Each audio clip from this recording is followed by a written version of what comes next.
कापशी जिल्हा परिषद मतदारसंघातून ज्या शिल्पावहिनी खोत आहेत बर त्यांनी गेल्या 5 वर्षामध्ये हं.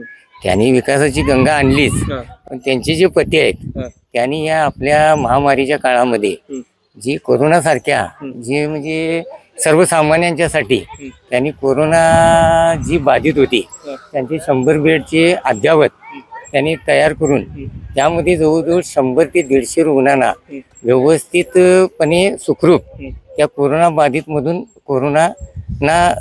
रुग्णांना घरी पोच करण्याचं त्यांनी लई मोठं काम केलेलं आहे. बर स्वतः सकाळी उठून योगा करणे हा, आणि कापशीमध्ये जी भयभीत होती की कोरोनासारख्या ह्याच्यात त्यामध्ये शशिकांत खोता यांनी हा, की कोरोनासारख्या याला म्हणजे मोठा रोग असून सुद्धा दुर्लक्ष करून हा, कापशीमध्ये त्याचं एक वेगळा पांडा पडला हा, की इथं एखादा जरी मयत झाला हं.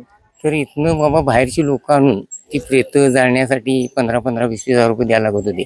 पण स्वतः शशिकांत खोत, सुनील चौगुले आमच्यासारखी जे कार्यकर्ते होते ते स्वतः आम्ही ती प्रेतांची विल्हेवाट की बाबा गरीब लोकांची आम्ही प्रेतांची विल्हेवाट लावलेली आहे. बर त्यामुळे कोरोनाची ही भीती शशिकांत खोतांच्यामुळे हा. त्या कापशी खोरामध्ये ती बाहेर पडलेली आहे.